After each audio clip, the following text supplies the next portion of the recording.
"Sir, we have a dress code." She said it before he had even finished walking through the door. Her eyes were not on his face. They were on his boots.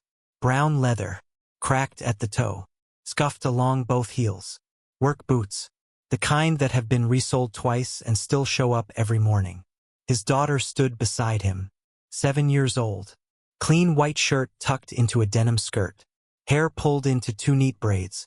She held a small stuffed rabbit by one ear and looked up at the hostess stand like she was waiting for someone to smile at her. Nobody smiled. "I'm afraid I can't seat you tonight," the hostess said. She folded her hands over the reservation book. "Perhaps somewhere down the block might be more appropriate." The man did not argue. He placed one hand on his daughter's shoulder and looked at the hostess for 3 full seconds without blinking. He did not raise his voice. He did not reach for his phone. He simply stood there. 14 minutes later, the owner of that restaurant would walk through the kitchen doors, cross the dining room floor, kneel in front of the man in old boots, and call him boss. But to understand why, you have to go back 11 months, to the night Marcus Ridley's entire life collapsed in a single phone call. Marcus Ridley had been a commercial real estate developer in Charlotte, North Carolina, for 19 years. Not the kind who appeared on magazine covers.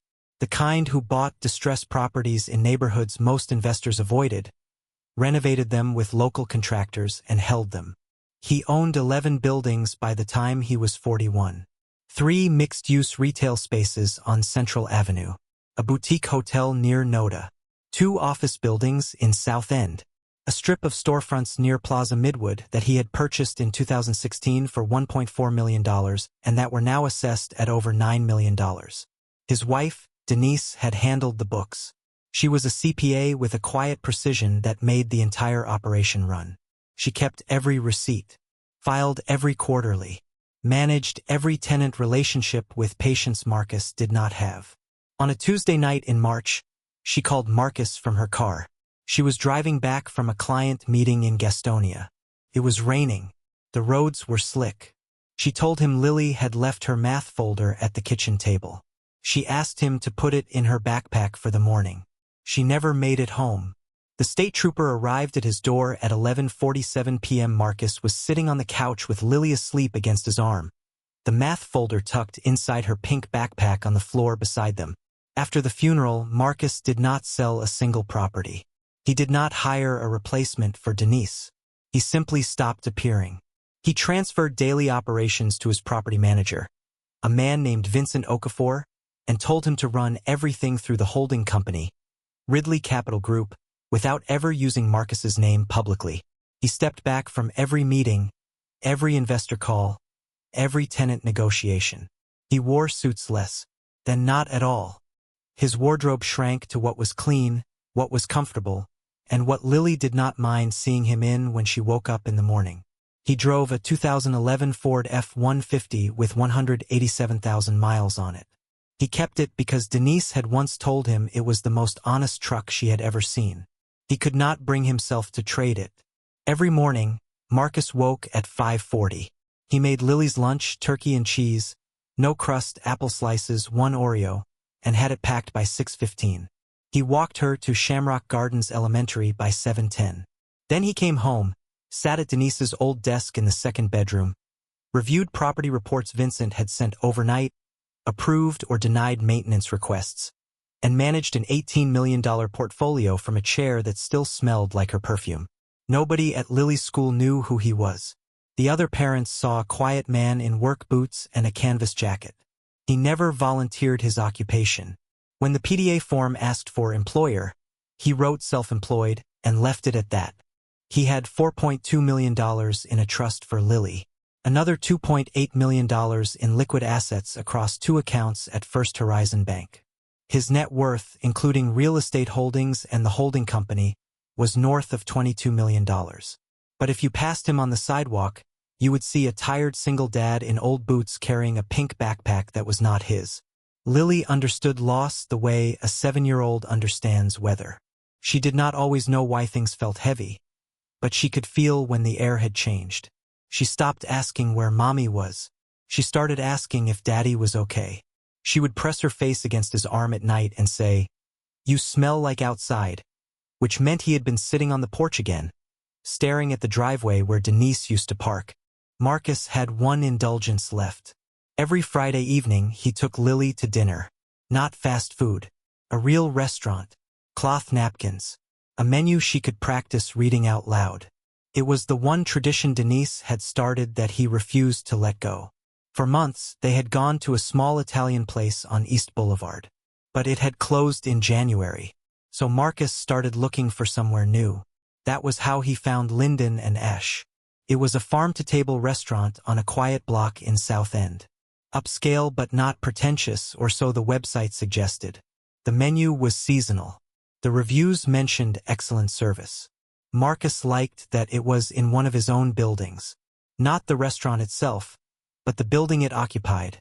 A 3-story mixed-use structure he had purchased in 2017 through Ridley Capital Group. The restaurant leased the ground floor. Marcus had never been inside as a customer. Vincent handled the lease. The restaurant's owner, a woman named Greta Halford, had no idea who her landlord was. Marcus made a reservation for Friday at 6:30. Name Marcus R. He did not mention that he owned the building. Friday came. Marcus showered, combed his hair, put on a clean flannel shirt and his brown boots.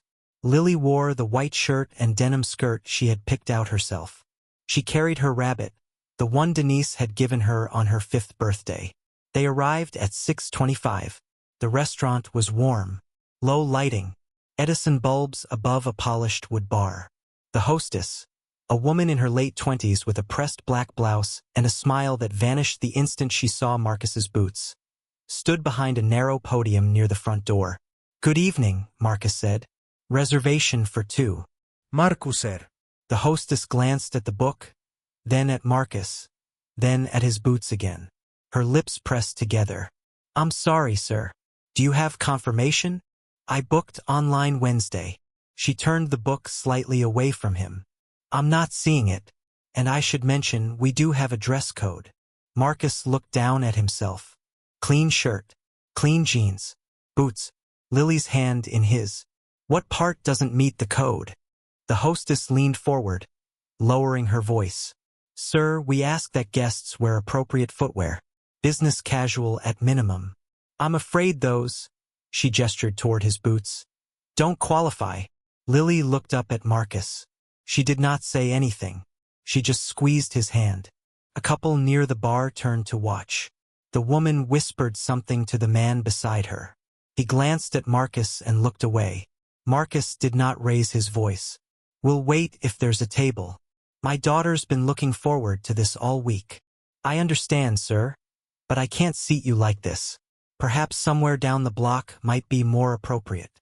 She said it with a smile. The kind of smile that has been trained to say no politely. Marcus stood there for a moment. He looked at the dining room behind her. 26 tables. He knew. He had reviewed the floor plan in 2018 when Greta Halford submitted her build-out proposal. He had approved the renovation budget himself. He turned to leave. At the bar, a man named Jerome watched the entire exchange. Jerome was a contractor who had done work on 3 of Marcus's buildings. He recognized Marcus immediately. He set his glass down and walked to the hostess stand. "Do you know who you just turned away?" Jerome asked quietly. The hostess blinked. "A gentleman who didn't meet our dress code. That gentleman signs the checks that keep this building standing." The hostess stared at him. "Excuse me?" Jerome did not repeat himself.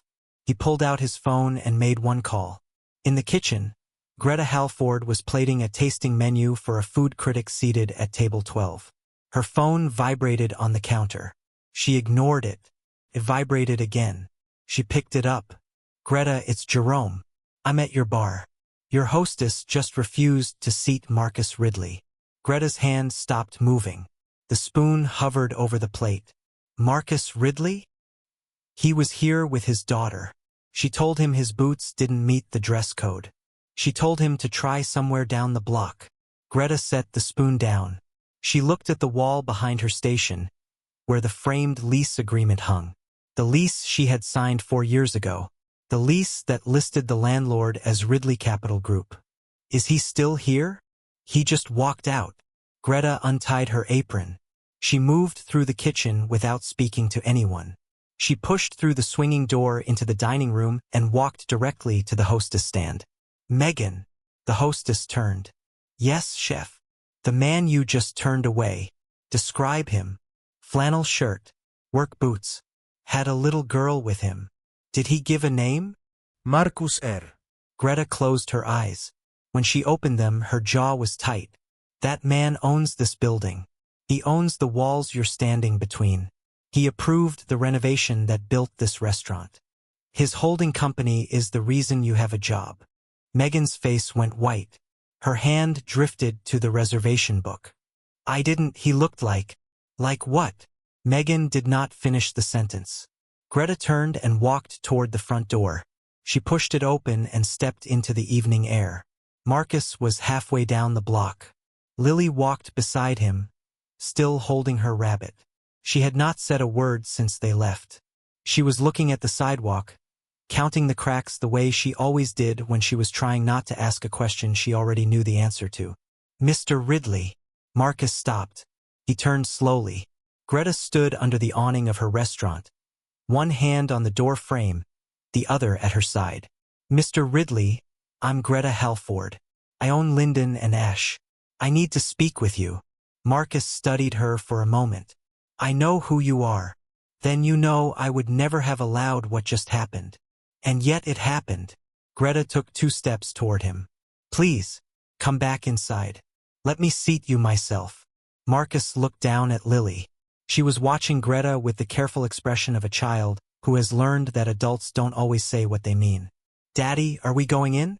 Marcus did not answer immediately. He looked back at the restaurant. Through the windows, he could see Megan standing behind the podium, her face stricken, her hands gripping the edges of the reservation book. Not tonight, sweetheart. He took Lily's hand and kept walking. That night, after Lily was asleep, Marcus sat at Denise's desk. The property reports glowed on the screen in front of him. He scrolled to the Linden and Ash lease. It was a 5-year commercial lease with a renewal option. Current rent, $8,400 per month. The lease had 18 months remaining. He could end it. He could invoke the conduct clause, section 14.3, which required tenants to maintain professional standards consistent with the building's reputation. A hostess turning away the building's owner on the basis of his boots would arguably qualify. He stared at the clause for 20 minutes. Then he closed the laptop. Because Marcus Ridley did not build his portfolio by destroying people. He built it by giving people chances and watching what they did with them. But the next morning, something worse arrived. Vincent called at 8:15, just after Marcus dropped Lily at school. Marcus, we have a problem. The city inspector flagged the South End building for a fire suppression issue. They want the sprinkler system in the restaurant space upgraded by the end of the month, or they'll revoke the occupancy permit. How much? $62,000. Minimum. Marcus leaned against the truck. That's my cost as building owner. Yes, and if the permit gets revoked, Greta's lease requires her to vacate. She'd have grounds to sue for failure to maintain habitability. Marcus exhaled. The building he owned. The restaurant that had just humiliated him. And now he was looking at spending $62,000 to protect the business of the woman whose employee had told him to try somewhere down the block. He could let the permit lapse. Let Greta scramble. Let the restaurant close on its own. Nobody would blame him. Nobody would even know. He thought about it. He sat in the cab of the truck for 11 minutes, his hands on the steering wheel, the engine off, the radio silent. He thought about Denise. She would not have hesitated. She would have approved the repair, sent the invoice, and never mentioned it again. That was how she operated.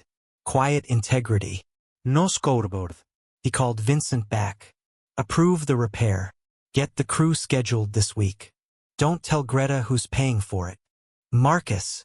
Just do it, Vincent. That afternoon, Marcus picked Lily up from school. She climbed into the truck and buckled herself in. She was quiet for 3 blocks. Then she turned to him. Daddy. Yeah, sweetheart. Can we go back to the restaurant? The pretty one. Marcus glanced at her in the rearview mirror. She was holding her rabbit against her chest, looking out the window. Why do you want to go back there? Because you wanted to take me somewhere nice.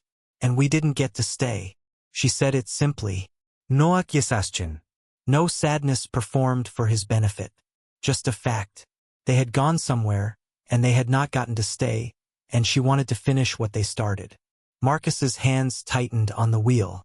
Then they loosened. Maybe next Friday, Lily. Okay. She went back to counting cracks through the window. Over the next week, the sprinkler repair crew arrived at the South End building. They worked for 4 days. Greta noticed the crew, asked questions, and was told only that the building's management company had authorized the upgrade. She was not charged. She was not consulted. The work was simply done. She called Vincent's office 3 times. Each time, she was told the same thing. The building owner has authorized the repair at no cost to the tenant. She did not know the building owner's name. She had never asked. The lease was with Ridley Capital Group. She had assumed it was a faceless investment firm. Corporation. An LLC with no human being attached. She had no idea it was the man in the old boots she had watched walk away from her restaurant with a 7-year-old girl and a stuffed rabbit. On Thursday evening, Greta found an envelope slipped under the restaurant's front door. Inside was a single sheet of paper. A copy of the building's deed. The owner listed Marcus Ridley, sole proprietor, Ridley Capital Group, LLC. She read it standing in the empty dining room, the chairs still up on the tables, the lights not yet on. She read it 3 times. Then she sat down at the nearest table and did not move for a long time. Friday evening, 6:25 p.m. Marcus pulled the truck into the same spot on the same block. Same flannel shirt. Same brown boots. Lily wore the same white shirt and denim skirt. She carried the rabbit. Are we going in this time? She asked. We're going in. They walked to the door.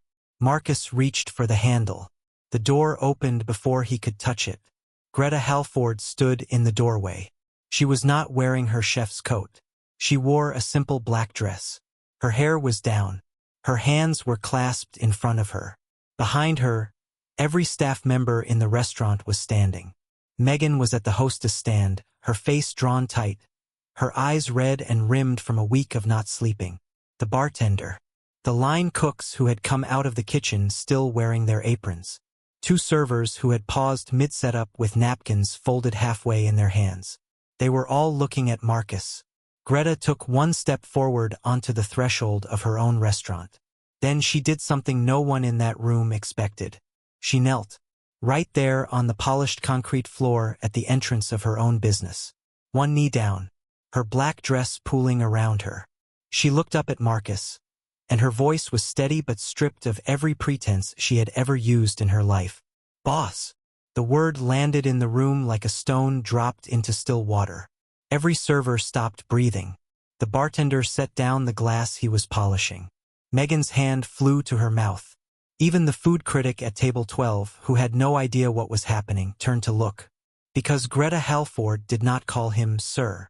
She did not call him Mr. Ridley. She called him the one word that meant something in her industry.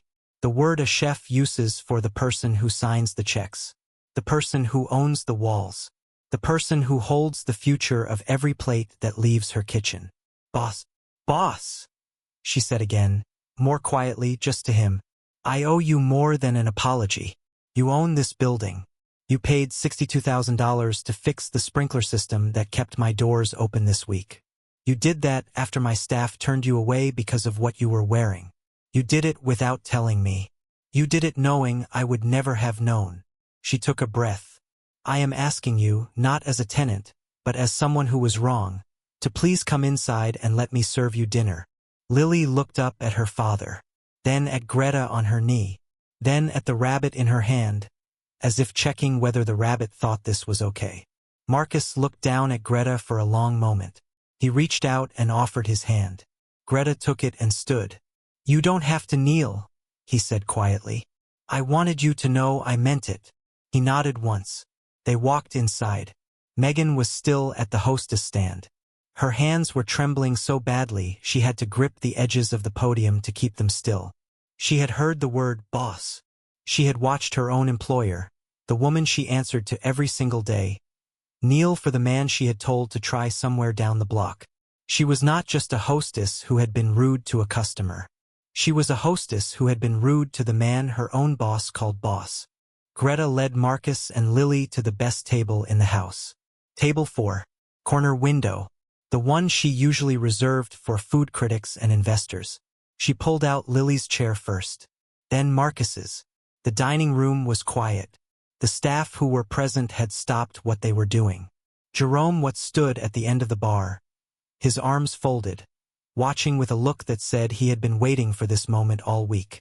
Megan approached the table on legs that did not feel like her own. She held 2 menus against her chest like armor. "Mr. Ridley, She stopped. She tried again. "I am so sorry. I judged you by what I could see. And I was wrong." Marcus looked at her. His expression was not angry. It was not triumphant. It was the expression of a man who has been underestimated so many times that the surprise no longer registers. "You did your job the way you were trained," he said. "Trained differently." 5 words that landed like a closing door. Not slammed, just shut. Firmly and finally. Megan nodded. She set the menus down and walked away without another word. Her shoulders shook once before she disappeared behind the bar. Greta returned with 2 plates she had prepared herself. Pan-seared trout for Marcus. A grilled cheese with roasted tomato soup for Lily. Something that was not on the menu. Something Greta had made because Jerome had mentioned that the boss's daughter was 7 and might not want anything with truffle oil on it. Lily looked at the grilled cheese. Her eyes widened. "Daddy, it has little flowers on it." Greta had pressed edible flowers into the bread before grilling it. A small thing. A deliberate thing. "That's just for you," Greta said. Lily looked up at her. "Thank you." She took a bite. Then another. She set the rabbit on the chair beside her, which meant she was comfortable, which meant she felt safe. Marcus watched his daughter eat. He did not touch his own plate for a full minute. He just watched her. The way her feet swung beneath the chair because they did not reach the floor. The way she held the spoon with both hands. The way she hummed a song Denise used to sing while washing dishes. Greta stood at a respectful distance. She did not hover. She did not perform. She simply waited. When Marcus finally looked at her, he said one thing. "The trout is good." Greta exhaled. It was the kind of exhale that carries a week's worth of weight. Jerome raised his glass from the bar. He did not say anything. He did not need to. Near the end of the meal, Lily turned to Marcus with tomato soup on her chin. "Daddy." "Yeah. I like this restaurant." Marcus wiped her chin with his napkin. "Me too, sweetheart. Can this be our Friday place?" He looked around the room. At the walls he owned. At the staff who had turned him away 7 days ago and were now watching him with something between shame and gratitude. At the woman who had knelt on her own floor and called him boss in front of every person she employed. "Yeah," he said. "This can be our Friday place." Lily picked up her rabbit and held it toward the window so it could see outside. "Look," she said to the rabbit. "Daddy found us a new spot." 6 months later, Lyndon and Ash had changed. Not the menu. Not the lighting. Not the Edison bulbs above the bar. The dress code was gone. Greta had removed it the Monday after that Friday. She replaced it with a small framed sign near the hostess stand that read, "All are welcome at this table." Marcus and Lily came every Friday at 6:30. Table 4. Greta always had the grilled cheese with edible flowers ready before they arrived. She never put it on the bill. Marcus never asked her to. Megan was still there. She had not been fired. Marcus had specifically told Greta not to let her go. "She made a mistake she'll carry," he said. "That's enough." Megan had enrolled in a hospitality leadership program at Central Piedmont Community College. She paid for it herself. Every Friday at 6:30, she was the first person to greet Marcus and Lily at the door. She never called him sir again. She called him boss. The same word her own employer used, and she meant it every time. Marcus still wore the boots. He had them resoled a 3rd time in October. He still drove the 2011 F-150. He still packed Lily's lunch every morning, turkey and cheese, no crust, apple slices, one Oreo. One evening, a new server asked Jerome at the bar why the man in the flannel shirt always got the best table. Jerome took a sip of his drink. Because he owns the building. The staff here calls him boss. Even the chef. Especially the chef. The server's eyes widened. Wait, he's the boss? He's been the boss the whole time. Nobody just knew it. The server looked at Marcus across the room. He was helping Lily sound out a word on the dessert menu. His boots were tucked beneath the chair. His hands were steady. He doesn't look like he owns anything, the server said. Jerome smiled. That's the point. If a man fixed the building that rejected him without saying a word, does that make him forgiving? Or does that make him the only kind of person who should ever be called boss?